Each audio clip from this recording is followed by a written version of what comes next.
Please clap hands for Gift Ostallos as he comes to the stage to give us an address.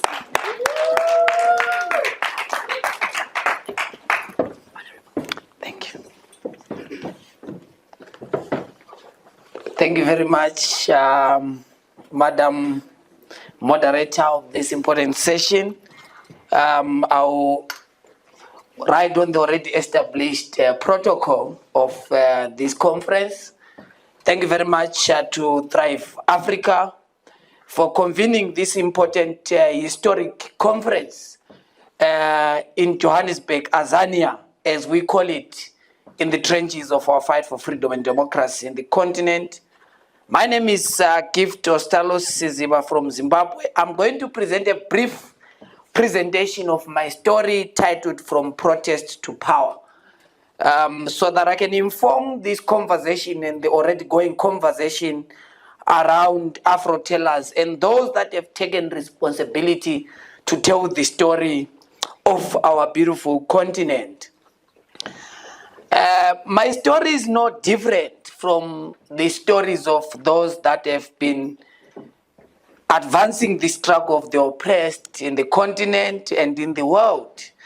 It is usually a story of subjugation, a story of poverty, a story of challenges that every African child has faced. And I think that it's important because we convene this year in the African continent, because many times the conversations about our continent are taken overseas and people crossing seas to talk about the challenges of our own continent.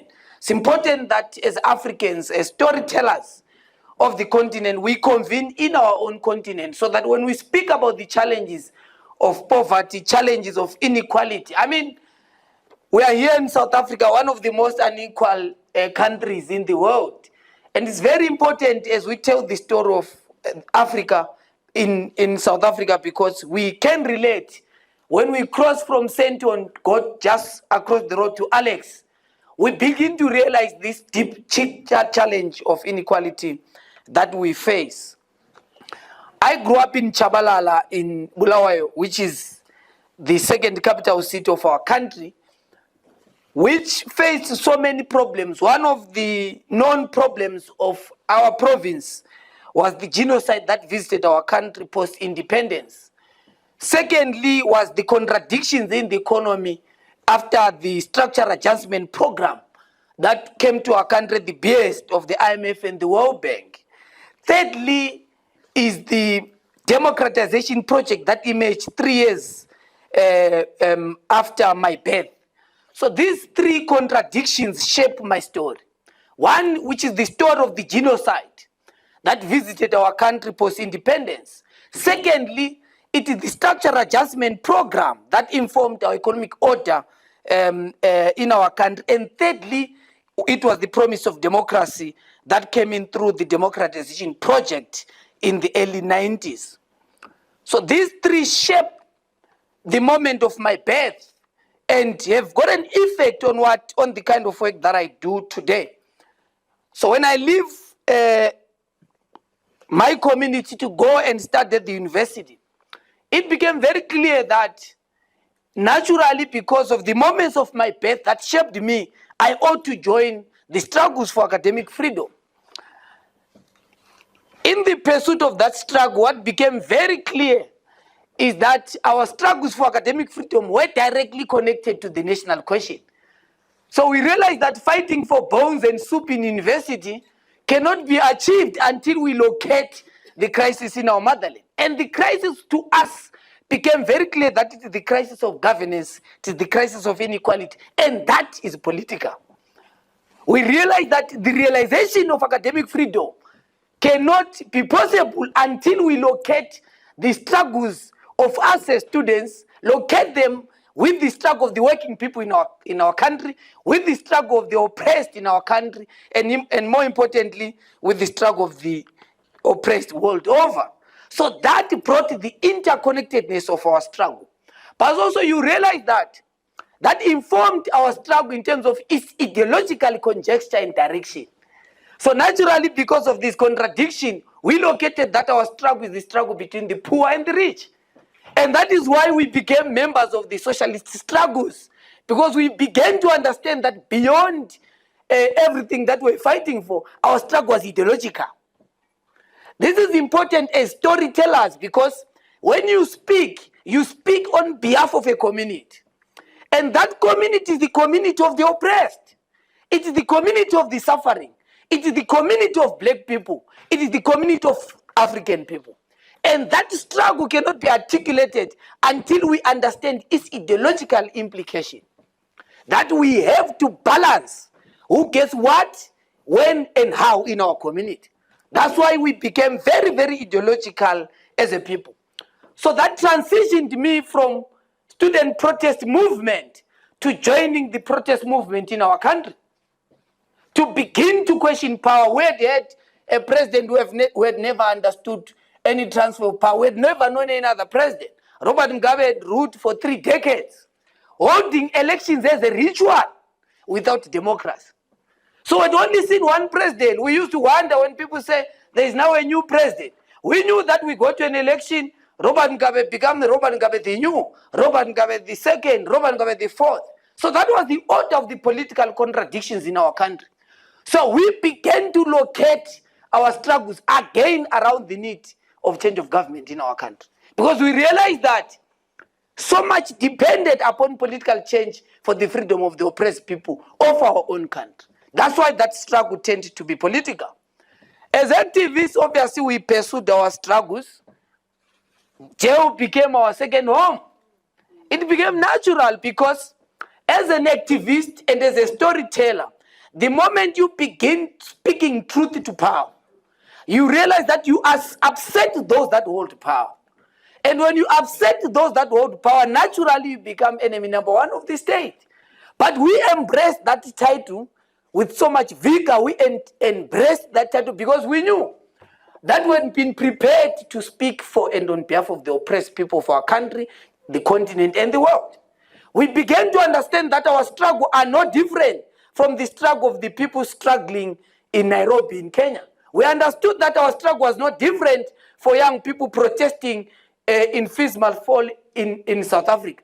We began to understand that our struggle were not different from the protests executed by young people in Ouagadougou against Compaore who assassinated Thomas Sankara. We understood that our struggle was not different from the Orange Revolution that was happening in Tunisia after the killing of Ben Ali in Tunisia. So we began to understand that our struggle as young people in the African continent were not different at all.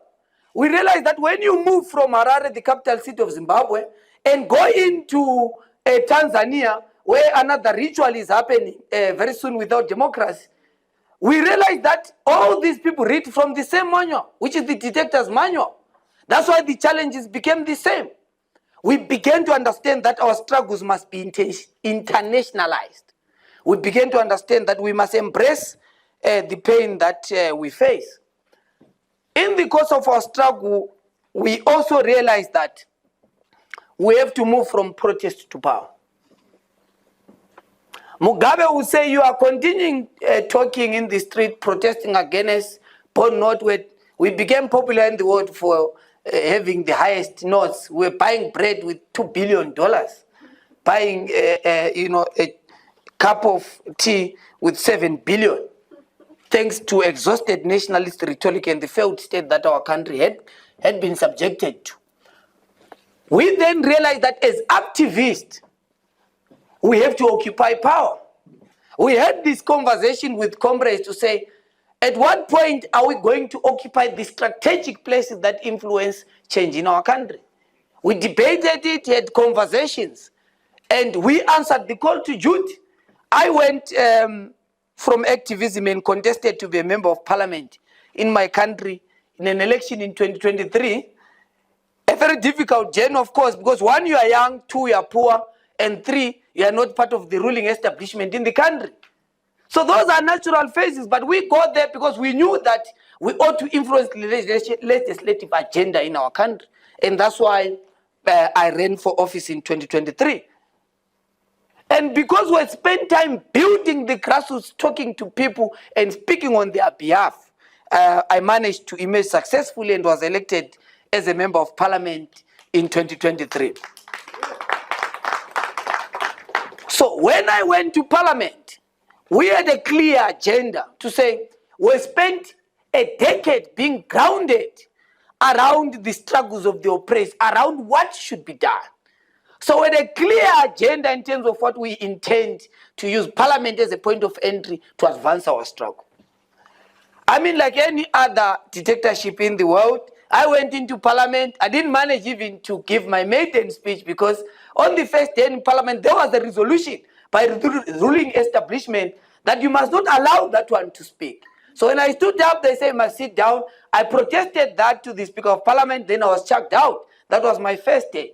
Second day, I went into parliament, and then there was a letter from some street kid claiming to be the Secretary General of our party who had removed me from parliament. So I ceased to be a member of parliament, went to court. But you know that in an executive tyranny, the state controls the courts. And then I lost that seat in parliament and went back to the trenches. But I went to parliament because I knew that it's a journey of the oppressed people, and parliament to us was not the destination. The destination is freedom. The destination is that ordinary people must emerge victorious. So that's why we are continuing with that struggle in our own country against difficult circumstances. But we know that we must advance our struggle. What is my challenge to storytellers as we convene today from the experiences of my story? 3 things are very important. Number 1, I believe that storytellers must continue to amplify the voices of the oppressed people in Africa and the world at large. We must continue to speak about the story of the African continent. We must continue to cast a proper image about our continent. All Africans love their governments, but they are ashamed of the same. But they love their countries. Patriotic Africans who are doing everything extraordinary, particularly women, who are doing everything possible to hold fort under very difficult circumstances. You travel across the continent, you realize there are people that love their countries, but they are ashamed of their government. So I think that what must happen is that storytellers against difficulties must continue to tell the story of the African continent. Number 2, building solidarity.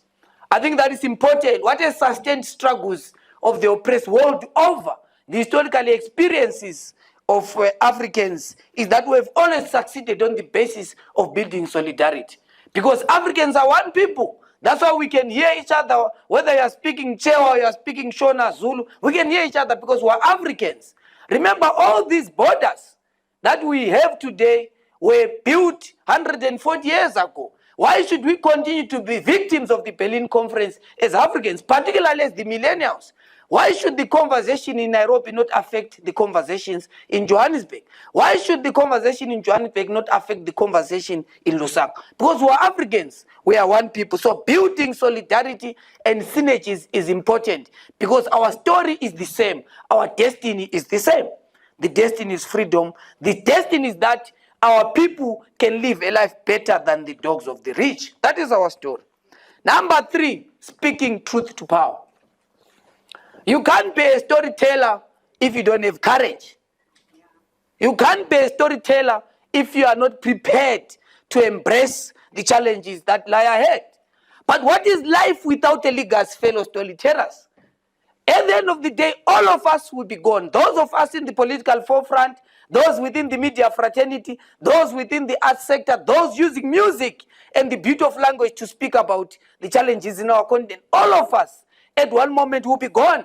Leaders come and go. But what lies, what remains behind is a legacy. The question that I leave today and the challenge to you as storytellers, whether you're doing it through poetry, whether you're doing it through fashion, whether you're doing it through music, the question is what history and what legacy are you leaving behind? Because all of us, when we are gone, what will be left is what have you left in the annals of history of our continent to make it a better place? And therefore, we must continue speaking truth to power by all possible means necessary. Thank you very much.